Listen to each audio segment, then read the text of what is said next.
Hey guys, welcome back to our channel. இன்றைக்கி நம்ம என்ன வீடியோ பார்க்க போகிறோம் அப்படின்னா, இன்றைக்கி காலிஃப்ளவர் 65 தான் பண்ண போகிறோம். இதுக்கு நான் 1/4 கிலோ காலிஃப்ளவர் எடுத்திருக்கேன். இந்த மாதிரி பெருசு பெருசாக கட் பண்ணிக்கோங்க. இவங்க கிட்டக்க நான் எடுத்து காட்டுறேன். இங்கே பார்த்தீங்கன்னா கொஞ்சம் பெருசு பெருசாக இந்த மாதிரி கட் பண்ணி எடுத்திருக்கேன். நம்ம இதை எப்படி பண்ணலாங்கிறத பார்க்கலாம்.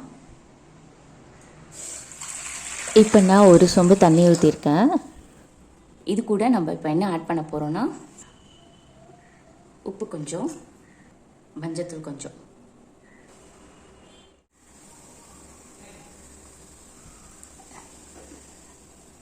இப்போது தண்ணி நல்லா கொதி வர ஆரம்பிச்சிருச்சு. இப்போது நம்ம இந்த காலிஃப்ளவரெல்லாம் அப்படியே இது கூட சேர்த்துக்கலாம்.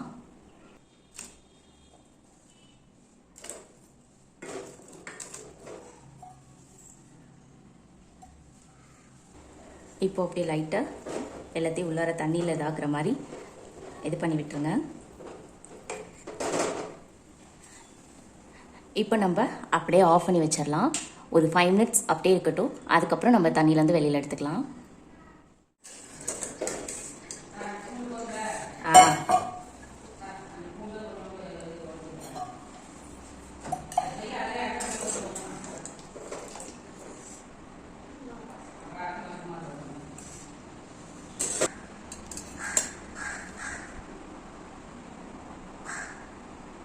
இப்போ நம்ம ஃப்ரைக்கு தேவையான மாவை வந்து ரெடி பண்ணிக்கலாம். கார்ன்ஃப்ளவர் மாவு 3 டேபிள் ஸ்பூன் யூஸ் பண்ணுறேன். கடலை மாவு 2 ஸ்பூன் போடுவோம். மிளகாத்தூள் கொஞ்சோன்னு, தனியா பவுடர் கொஞ்சோன்னு, சீரகத்தூள் கொஞ்சோன்னு, அண்ட் கரம் மசாலா கொஞ்சோன்னு, மாவுக்கு தேவையான சால்ட் கொஞ்சம், இஞ்சி பூண்டு கொஞ்சம். இப்போ நம்ம கொஞ்சம் கொஞ்சமாக வாட்டர் ஆட் பண்ணி மிக்ஸ் பண்ணிக்கலாம். ஃபஸ்ட்டே ரொம்ப வாட்டர் ஆட் பண்ணிடாதீங்க, அப்புறம் நமக்கு கரெக்டான கன்சிஸ்டன்சி வராது. கொஞ்சம் கொஞ்சமாக ஆட் பண்ணிவிட்டு நல்லா மிக்ஸ் பண்ணி விடுங்க. நான் கரெக்டான கன்சிஸ்டன்சி உங்ககிட்ட காட்டுறேன். இந்த மாதிரி அகலமான பாத்திரம் எடுத்துக்கிட்டால் தான் உங்களுக்கு நல்லா மிக்ஸ் பண்ணுறதுக்கு வாட்டமாக இருக்கும். ஸோ அந்த மாதிரி எடுத்துக்கோங்க. அண்ட் எனக்கு இந்த வாட்டரே போதும். இதிலே நான் இப்போ எல்லாத்தையும் ஓரத்தில் இருக்கிறதெல்லாம் நல்லா மிக்ஸ் பண்ணி விட்டேன். நான் கிட்டக்கு காட்டுறேன் பாருங்கள். அப்படியே லேயராக வருது பாருங்கள். எடுத்து திரும்ப நம்ம போடும்போது அகெயின் நான் பண்ணுறேன் பாருங்கள். இந்த மாதிரி எடுத்து கீழே விடும்போது பாருங்கள், அப்படியே லேயர் பை லேயராக அப்படியே அதே மாதிரி வரும். இதான் கரெக்டான கன்சிஸ்டன்சி. இப்போ நம்ம வேக வச்ச காலிஃப்ளவரை இதோட ஆட் பண்ணிக்கலாம். ஸோ இப்போது நல்லா மிக்ஸ் பண்ணி விட்டுருங்க. இதுக்கு தான் நான் சொன்னேன், காலிஃப்ளவர் 5 மினிட்ஸ்லேயே நீங்கள் அந்த பாயில் வாட்டர்லேருந்து எடுத்துடணும். ஒருவேளை நீங்கள் ரொம்ப எக்ஸஸாக வச்சிட்டிங்கன்னா இந்த மாதிரி மிக்ஸ் பண்ணும் போது நமக்கு வந்து அப்படியே காலிஃப்ளவர் வந்து ரொம்ப ஸ்ப்ரெட் ஆக ஆரம்பிச்சிரும். ஸோ நல்லா இருக்காது. ஸோ ஹாஃப் பாயில்டுலேயே எடுத்தால் தான் நல்லாயிருக்கும். ஸோ இப்போ இது எல்லாத்தையுமே நல்லா மிக்ஸ் பண்ணிக்கோங்க. அண்ட் அதே மாதிரி உங்களுக்கு இந்த காலிஃப்ளவருக்கு மேலே உள்ள கோட்டிங் வந்து நிறைய வேணும் அப்படின்னு நினச்சிங்கன்னா நீங்கள் நான் போட்ட ஃப்ளாரோட இன்னும் எக்ஸஸாக ஆட் பண்ணிக்கோங்க.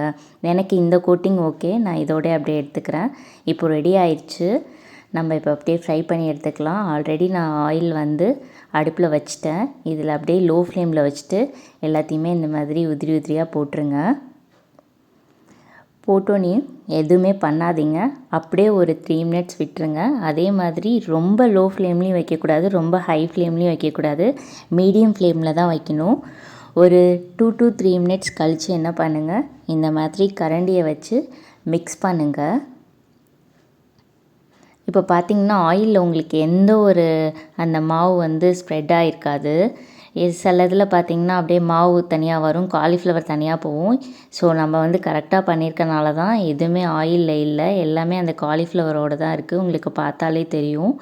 ஸோ இந்த மாதிரி நல்லா மிக்ஸ் பண்ணி விட்டுருங்க. ரொம்ப பிளாக்காக எடுத்துடாதீங்க, கொஞ்சம் நல்லா லிட்டில் ப்ரௌன் ஆகணும். அதே மாதிரியே பபிள்ஸ் அடங்கினதுக்கப்புறம் நம்ம வந்து ஆயிலேருந்து எடுத்துடலாம். இப்போ பார்த்திங்கன்னா நமக்கு ஃபஸ்ட்டுக்கும் இப்போக்கும் நல்ல டிஃப்ரென்ஸ் தெரியுது. ஸோ நம்ம இதை அப்படியே எடுத்துடலாம்.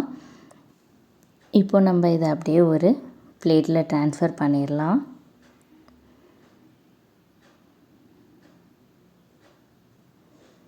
நல்லா எண்ணெய் வடிய வச்சாச்சு.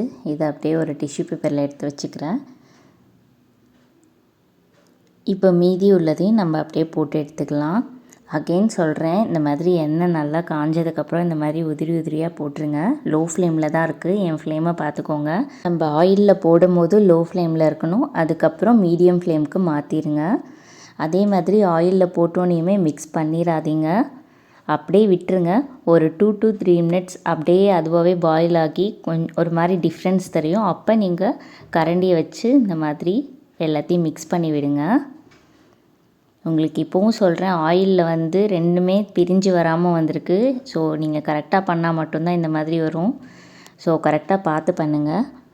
இப்போது நமக்கு நல்லாவே டிஃப்ரென்ஸ் தெரியுது. ஸோ இப்போது நம்ம இதை எடுத்துடலாம்.